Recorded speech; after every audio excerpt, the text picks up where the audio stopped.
ನನ್ನ ಎಲ್ಲ ಪ್ರೀತಿಯ ವಿದ್ಯಾರ್ಥಿಗಳೇ ನಮಸ್ಕಾರ. ನಾನು ಇವತ್ತು ನಿಮಗೆ ಅರ್ಥ ಮಾಡ್ಸೋಕೆ ಬಂದಿದ್ದೀನಿ ಅರ್ಥಮೆಟಿಕ್ ಪ್ರೋಗ್ರೆಷನ್. ಓಕೆ, ಸೊ ಈ ಅರ್ಥಮೆಟಿಕ್ ಪ್ರೋಗ್ರೆಷನ್ ಪ್ರಾಬ್ಲಮ್ಸ್ಗಳನ್ನ ನೀವು ತುಂಬ ಸುಲಭವಾಗಿ ಸರಳವಾಗಿ ಮಾಡಬೇಕು ಅಂತಂದರೆ ನಿಮಗೆ ಕೆಲವೊಂದು ಪಾಯಿಂಟ್ಸ್ಗಳು ತುಂಬ ಚೆನ್ನಾಗಿ ಅರ್ಥ ಆಗಬೇಕು. ಅದು ಏನು ಅಂದರೆ, ಸೊ ಈ ಪಾಯಿಂಟ್ಸ್ಗಳು, ಸೊ ಟರ್ಮ್ ಅಂದ್ರೇನು, ಎ ಪಿ ಅಂದ್ರೇನು, ಕಾಮನ್ ಡಿಫ್ರೆನ್ಸ್ ಅಂದ್ರೇನು, general form of A P ಅಂದ್ರೇನು, ಎಂತ ಟರ್ಮ್ ಅಂದ್ರೇನು ಅಂತ ಗೊತ್ತಾಗಬೇಕು. ಸೊ ಫಸ್ಟ್ ತಿಳ್ಕೊಳ್ಳಿ ಅರ್ಥಮೆಟಿಕ್ ಪ್ರೋಗ್ರೆಷನ್ ಅಂದ್ರೇನು ಅಂತ. ಅರ್ಥಮೆಟಿಕ್ ಪ್ರೋಗ್ರೆಷನ್ ಅಂದ್ರೇನು? ಅರ್ಥಮೆಟಿಕ್ ಅಂತ ಒಂದು ವರ್ಡ್ ಇದೆ. ಸೊ ಅರ್ಥಮೆಟಿಕ್ ಅಂದ್ರೆ it's related two numbers. Progression ಅಂತಂದ್ರೇನು? ಬೆಳವಣಿಗೆ ಆಗೋದು, ಬೆಳೀತಾ ಹೋಗೋದು. ಸೊ ನಂಬರ್ಗಳು ಬೆಳೀತಾ ಹೋಗುತ್ತೆ, ಬಾಲ ಬೆಳೀತಾ ಹೋಗುತ್ತೆ, ಎಷ್ಟು ಉದ್ದ ಬೇಕಾದ್ರೂ ಬೆಳಿಬೋದು ಅಲ್ವಾ? ಸೊ ನಂಬರ್ಗಳು ಬೆಳೀತಾ ಹೋಗುತ್ತೆ, ಮುಂದುವರಿತಾ ಹೋಗುತ್ತೆ. ಆ ಮುಂದುವರೆದಾಗ ಅದರಲ್ಲಿ ಕೆಲವೊಂದು ಟರ್ಮ್ಗಳು ಬರುತ್ತೆ, ಅದನ್ನು ಹೇಗೆ ಕಂಡುಹಿಡಿಯೋದು ಅನ್ನೋದನ್ನು ಅರ್ಥಮೆಟಿಕ್ ಪ್ರೋಗ್ರೆಷನ್ ಅಂತ ಕರೀತಾರೆ. ಸೊ ಒಂದು ಎಕ್ಸಾಂಪಲ್ ಹೇಳೋದಾದ್ರೆ, ನಾನು ಇಲ್ಲೊಂದು ಎಕ್ಸಾಂಪಲ್ ತೊಗೊಂಡಿದ್ದೀನಿ. ಎಕ್ಸಾಂಪಲ್ ಏನಿದೆ ಅದರಲ್ಲಿ 2, 4, 6, 8 ಅಂಡ್ ಸೋ ಆನ್ ಅಂತ ಬರ್ದಿದ್ದೀನಿ ಇವಾಗ. ಓಕೆನಾ? ಇದರಲ್ಲಿರೋ ಪ್ರತಿಯೊಂದು ನಂಬರು 2, 4, 6, 8 ಅಲ್ವಾ? ಸೊ 2 ಅನ್ನೋದು ಒನ್ ಟರ್ಮು, 4 ಅನ್ನೋದು ಒಂದು ಟರ್ಮು, 6 ಅನ್ನೋದು ಒಂದು ಟರ್ಮು, 8 ಅನ್ನೋದು ಒಂದು ಟರ್ಮು. ಸೊ ಇವೆಲ್ಲ ಟರ್ಮ್ಗಳು. ಓಕೆನಾ? So 2 is the first term, 4 is the second term, 6 is the third term, 8 is the fourth term. ಓಕೆನಾ? ಸೊ ಈ ನಂಬರ್ ಹೀಗೆ ಇನ್ನು ಮುಂದುವರಿತಾ ಹೋಗುತ್ತೆ. ಮುಂದುವರೆದಾಗ 5ನೇ ನಂಬರ್ ಏನಾಗ್ಬೋದು, 10ನೇ ನಂಬರ್ ಏನಾಗ್ಬೋದು ಅಂತ ಕೇಳ್ತಾರೆ. ಅದನ್ನ ಏನಂತ ಕೇಳ್ತಾರೆ ಅನ್ನೋದು ನಾನು ಹೇಳ್ತೀನಿ ಇವಾಗ. ಸೊ ಅರ್ಥಮೆಟಿಕ್ ಪ್ರೋಗ್ರೆಷನ್ ಅಂದ್ರೆ ಅರ್ಥ ಆಯ್ತಲ್ಲ ನಿಮ್ಗೆ, ಟರ್ಮ್ ಅಂದ್ರೆ ಅರ್ಥ ಆಯ್ತಲ್ವಾ? ಸೊ ಟರ್ಮ್ ಅಂದ್ರೇನು? ಅವ್ರು ಕೊಟ್ಟಿರುವಂತ ಒಂದು ನಂಬರ್ಸ್ ಇರುತ್ತೆ, ಓಕೆನಾ, ಸೀಕ್ವೆನ್ಸ್ ಇರುತ್ತೆ. ಅದರಲ್ಲಿ ಬರೋ ಒಂದೊಂದು ನಂಬರ್ ಕೂಡ ಅಂತ ಕರೀತಾರೆ, ಟರ್ಮ್ ಅಂತ ಕರೀತಾರೆ. ಓಕೆನಾ? ನೆಕ್ಸ್ಟ್ ಅರ್ಥಮೆಟಿಕ್ ಪ್ರೋಗ್ರೆಷನ್ ಅಂತ ಇದೆ. ಸೊ ಅದು ನೆಕ್ಸ್ಟ್ ಹೇಳ್ತೀನಿ ನಿಮಗೆ, ಹೇಳಿದಲ್ಲ ಅದು. Next common difference. Common difference ಅಂದ್ರೆ ಏನು? ಇದು ತುಂಬಾ ಮುಖ್ಯ, ಚೆನ್ನಾಗಿ ಅರ್ಥ ಮಾಡ್ಕೊಳ್ಳಿ. ಕಾಮನ್ ಡಿಫ್ರೆನ್ಸ್, ಸೊ ಇವಾಗ ಈ ಫಸ್ಟ್ ಟರ್ಮು ಮತ್ತೆ ಸೆಕೆಂಡ್ ಟರ್ಮ್ ಹೀಗೆ ಡಿಫ್ರೆನ್ಸ್ ಎಷ್ಟಿದೆ ಅಂತ ಕಂಡುಹಿಡಿಯೋದು. ಹಾಗೇನೆ ಸೆಕೆಂಡ್ ಇಂದ ಥರ್ಡ್ ಟರ್ಮಿಗೆ ಎಷ್ಟು ಡಿಫ್ರೆನ್ಸ್ ಇದೆ, ಥರ್ಡ್ ಇಂದ ಫೋರ್ತ್ ಟರ್ಮ್ಗೆ ಎಷ್ಟು ಡಿಫ್ರೆನ್ಸ್ ಇದೆ ಅನ್ನೋದನ್ನ, ಡಿಫ್ರೆನ್ಸ್ ಇದೆಯಲ್ಲ ಅದನ್ನು ಕಾಮನ್ ಡಿಫ್ರೆನ್ಸ್ ಅಂತ ಕರೀತಾರೆ. ಸೊ ಈ ನಂಬರ್ ಅಲ್ಲಿ ನೀವು ನೋಡಿದ್ರೆ ಕಾಮನ್ ಡಿಫ್ರೆನ್ಸ್, ಸೆಕೆಂಡ್ ಟರ್ಮ್ಗೂ ಫಸ್ಟ್ ಟರ್ಮ್ಗೂ ಏನ್ ಡಿಫ್ರೆನ್ಸ್ ಇದೆ? 4 - 2 ಎಷ್ಟು ಬರುತ್ತೆ? 2 ಬರುತ್ತೆ. ಹಾಗೇನೆ ಥರ್ಡ್ ಟರ್ಮ್ ಇಂದ ಸೆಕೆಂಡ್ ಟರ್ಮಿಗೆ ಏನ್ ಡಿಫ್ರೆನ್ಸ್ ಇದೆ? 6 - 4 ಅಗೈನ್ 2 ಬರುತ್ತೆ. ಹಾಗೇನೆ ಫೋರ್ತ್ ಟರ್ಮ್ ಇಂದ ಥರ್ಡ್ ಟರ್ಮ್ ಏನಿದೆ? 8 - 6 = 2 ಇದೆ. ಸೊ ಈ ಎಲ್ಲಾ ನಂಬರ್ಗಳ ಡಿಫ್ರೆನ್ಸ್ ನಾವು ನೋಡಿದಾಗ ಏನ್ ಬಂತು? 2, 2, 2 ಬಂತು. ಈ ರೀತಿ ಕಾಮನ್ ಡಿಫ್ರೆನ್ಸ್ ನ ಫೈಂಡ್ ಔಟ್ ಮಾಡಿದಾಗ, ಅವ್ರು ಕೊಟ್ಟಿರುವಂತ ಸೀಕ್ವೆನ್ಸ್ ಅಲ್ಲಿ ಕಾಮನ್ ಡಿಫ್ರೆನ್ಸ್ ನ ನೀವು ಫೈಂಡ್ ಔಟ್ ಮಾಡಿದಾಗ ಎಲ್ಲಾ ಡಿಫ್ರೆನ್ಸ್ ಸೇಮ್ ಬಂತು ಅಂದ್ರೆ ಅದು ಅರ್ಥಮೆಟಿಕ್ ಪ್ರೋಗ್ರೆಷನ್ ಅಂತ ಆಗುತ್ತೆ. ಆ ಕಾಮನ್ ಡಿಫ್ರೆನ್ಸ್ ಇದೆಯಲ್ಲ, ಸೊ ಎಲ್ಲ ಕಾಮನ್ ಡಿಫ್ರೆನ್ಸ್ ಆಯ್ತಲ್ವಾ? ಸೊ ಅದು ಏನಾದ್ರು ಚೇಂಜ್ ಆಯ್ತು ಅಂದ್ರೆ ಅವ್ರು ಕೊಟ್ಟಿರುವಂತ sequence it's not an arithmetic progression. ಅರ್ಥ ಆಯ್ತಾ? ಸೊ ಫಸ್ಟ್ ಅವ್ರು ಕೊಟ್ಟಿರೋದ್ರಲ್ಲಿ ನಾವು ಕಾಮನ್ ಡಿಫ್ರೆನ್ಸ್ ನ ಫೈಂಡ್ ಔಟ್ ಮಾಡಬೇಕು. ಫೈಂಡ್ ಔಟ್ ಮಾಡಿದಾಗ ನಮ್ಗೆಲ್ಲ ಡಿಫ್ರೆನ್ಸ್ ಸೇಮ್ ಬಂತು ಅಂದ್ರೆ then the given sequence we can be consider it as arithmetic progression. ಓಕೆನಾ? ಸೊ ಮೂರು ಅರ್ಥ ಆಯ್ತಲ್ಲ. Next general form of an A P ಅಂತ ಬರುತ್ತೆ. ಸೊ ಇವಾಗ ನಾನು ಹೇಳಿದೆ ಫಸ್ಟ್ ಸೆಕೆಂಡ್ ಟರ್ಮ್ ಇಂದ first term difference, third term ಇಂದ second term difference, fourth term ಇಂದ ಥರ್ಡ್ ಟರ್ಮ್ ಡಿಫ್ರೆನ್ಸ್ ಗಳು ನಾನು ಫೈಂಡ್ ಔಟ್ ಮಾಡಿದೆ ಈಗ ಅಲ್ವಾ? ಸೊ ಇದಾದ ನಂತರ general form of an A P ಅದು ಹೇಗೆ ಅಂದ್ರೆ, ಈಗ ಫಸ್ಟ್ ನಾವು ಈ ಫಸ್ಟ್ ಟರ್ಮ್ ಇದೆಯಲ್ಲ ಅದನ್ನ ನಾನು ಏನಂತ ಕರಿತೀನಿ? ಎ ಅಂತ ಕರಿತೀನಿ ಅಂತ ಅನ್ಕೊಳ್ಳಿ. ಓಕೆನಾ? A1 ಫಸ್ಟ್ ಟರ್ಮ್ A1, ಇದು A2, ಇದು A3, ಇದು A4. ಓಕೆನಾ? ಸೊ ಒಂದೊಂದಕ್ಕೂ ಡಿನೋಟ್ ಮಾಡಿದೆ ನಾನು.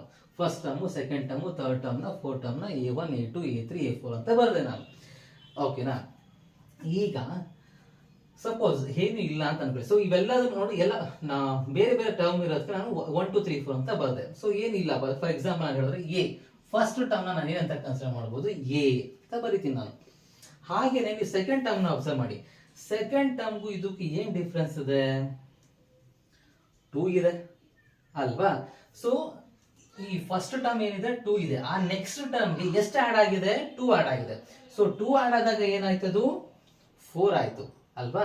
ಸೊ ಫಸ್ಟ್ ಟರ್ಮ್ ನ A2 ಅಂತ ಬರಿಬಹುದು. ಆದ್ರೆ ಸೆಕೆಂಡ್ ಟರ್ಮ್ ನ ನಾನು ಏನಂತ ಬರಿಬಹುದು? ಎ ಪ್ಲಸ್ ಡಿ ಅಂತ ಬರಿಬೋದು. ಅಂದ್ರೆ ಫಸ್ಟ್ ಟರ್ಮ್ಗೆ ಡಿಫರೆನ್ಸ್ ನ ಕಾಮನ್ ಡಿಫರೆನ್ಸ್ ನ ಆಡ್ ಮಾಡಿದೀನಿ. ಓಕೆನಾ? ಸೊ ಎ ಪ್ಲಸ್ ಡಿ ಆಗುತ್ತೆ. ಥರ್ಡ್ ಟರ್ಮ್ ಏನಾಗುತ್ತೆ?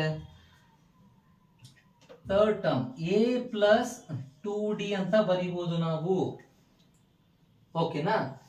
ಸೊ ಫಾರ್ ಎಕ್ಸಾಂಪಲ್ ಇಲ್ಲೇ ನಾನು ಹೇಳ್ತೀನಿ ನೋಡಿ. ಇವಾಗ ಎ ಏನಾಯ್ತು 2 ನಾ. Next A plus D second term 4 ಬರಬೇಕು. ಸೊ ಈ ಫಾರ್ಮುಲಾ ಯೂಸ್ ಮಾಡಿದ್ರೆ ಎ ವ್ಯಾಲ್ಯೂ ಎಷ್ಟಿದೆ?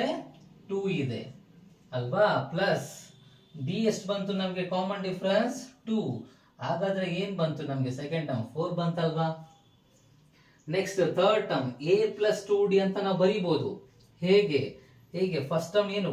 ಎ ಜಾಗದಲ್ಲಿ ನಾನು 2 ಬರೀತೀನಿ. ಪ್ಲಸ್ 2d ಅಂದ್ರೆ ಏನು? 2 ಮಲ್ಟಿಪ್ಲೈ ಬೈ ಡಿ. ಆ ಡಿ ಅಂದ್ರೆ ಏನು? 2 ಅಲ್ವಾ? ಸೊ 2 ಬರೀತೀನಿ. 2 into 2. So 2 2s are 4. 4 plus 2 ಏನಾಯ್ತು? 6 ಆಯ್ತು. So this is third term ಅಲ್ವಾ? ಸೊ ಥರ್ಡ್ ಟರ್ಮ್ ಇದೆ 6 ಇದೆ. ಸೊ ಫೋರ್ತ್ ಟರ್ಮ್ ಏನಾಗುತ್ತೆ? ಎ ಪ್ಲಸ್ 3d ಆಗುತ್ತೆ. ಎ ಪ್ಲಸ್ 3d ಆಗುತ್ತೆ. ಸೊ ಎ ಅಂದ್ರೆ ಏನು? ಎ ಅಂದ್ರೆ ನಮ್ಗೆ ಗೊತ್ತಾಯಿಲ್ಲ. 2 ಪ್ಲಸ್ 3 ಇಂಟು ಡಿ. ಡಿ ಎಷ್ಟು?